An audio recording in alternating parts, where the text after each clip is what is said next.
नमस्कार, स्वागत है आपका भारत लाइव G24 न्यूज में। मैं हूं आपके साथ अंशिता। आइए रुक करते हैं आज की खास खबरों की ओर। एकलव्य आदर्श आवासीय विद्यालय खारी में वार्षिक खेलकूद उत्सव का भव्य आयोजन किया गया।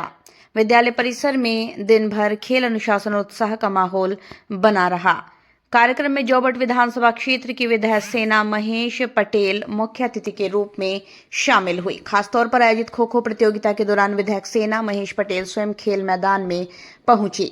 विधायक सेना महेश पटेल ने कहा, जब बेटियां खेल के मैदान में आगे बढ़ती हैं तो पूरा समाज गौरवान्वित होता है। खेल बच्चों में अनुशासन, नेतृत्व क्षमता विकसित करते हैं। इस अवसर पर ब्लॉक अध्यक्ष अरविंद डावर, युवा कांग्रेस विधानसभा अध्यक्ष लक्की राठौर, निहाल सिंह भावर सहित अनेक गणमान्य नागरिक उपस्थित रहे। खेल प्रतियोगिता में उत्कृष्ट प्रदर्शन करने वाले विद्यार्थियों को विधायक द्वारा मेडल पहनाकर सम्मानित किया गया। प्रमाण पत्र भी वितरित किए गए। विधायक ने विद्यार्थियों को पढ़ाई को लेकर भी संदेश दिया और कहा, पढ़ाई में नियमित रिवीजन करने से परीक्षा में बेहतर परिणाम प्राप्त किए जा सकते हैं। कुल मिलाकर एकलव्य आदर्श आवासीय विद्यालय खारी का खेलकूद उत्सव बच्चों के सर्वांगीण विकास, उज्जवल भविष्य की दिशा में एक सराहनीय पहल साबित हुआ। नरेंद्र सिरवी की रिपोर्ट। आज वार्षिक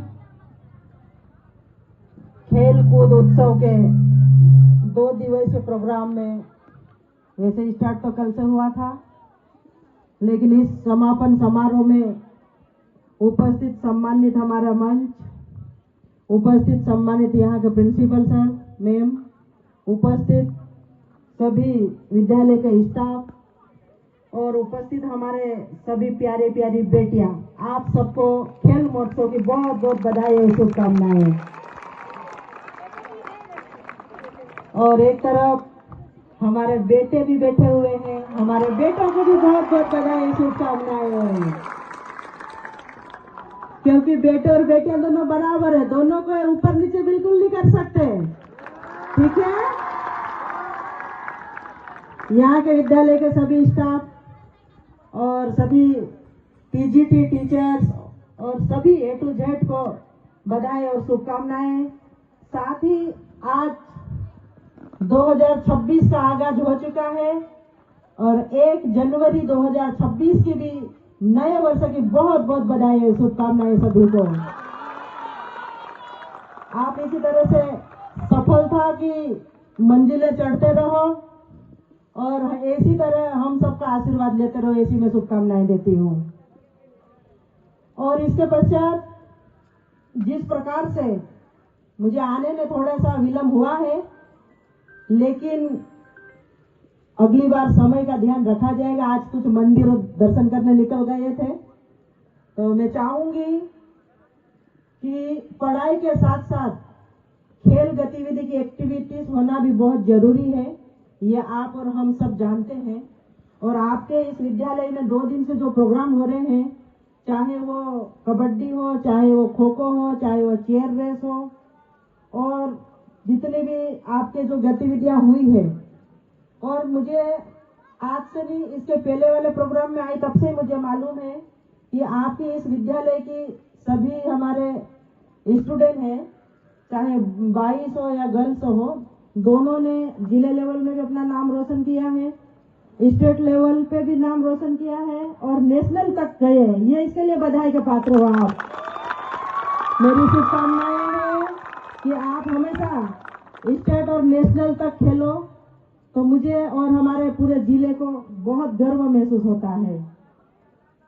अपेक्षा रखूंगी कि खेल गतिविधियां तो अब समापन की ओर है, लेकिन अब हमारा असली एग्जाम का जो टाइम आ गया है, जनवरी, फरवरी, मार्च में हमारी एग्जाम फाइनल हो जाएगी।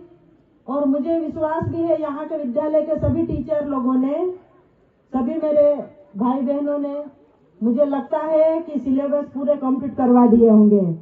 हो गए सिलेबस? सिलेबस हो गए? रिवीजन कितना बाकी है? किसका किसका बताइए। रिवीजन कितनी बार किया? एक ही बार रिवीजन हुआ? 2 बार हुआ? 2 बार रिवीजन होना चाहिए, समझ गए? जब 2 बार रिवीजन होगा तो क्वेश्चन कहीं से भी घूम फिर के आएगा तो उसका आंसर हम बहुत आसानी से दे देंगे। समझ रहे हैं? अगर क्वेश्चन घुमा घुमा के देते ना हमको, तो हम लोग अगर 2-2 बार रिवीजन करेंगे तो उस क्वेश्चन का आंसर बड़ी आसानी से हम देंगे। ये मैं शुभकामनाएं देना चाहूंगी आप लोगों को। साथ ही जिस दिन हम एग्जाम देने जाएंगे 2 बार जिसका रिवीजन हो चुका होगा वो रिलैक्स मोड में बैठेगा और आराम से सब क्वेश्चन हल करेंगे। ऐसा मैं शुभकामनाएं देना चाहूंगी। और निश्चित ही अगर इस प्रकार से आपने एग्जाम दी तो मुझे विश्वास ही नहीं, पूर्ण विश्वास है कि आपका विद्यालय का जो रिजल्ट रहेगा वो 100% रहेगा। ठीक है?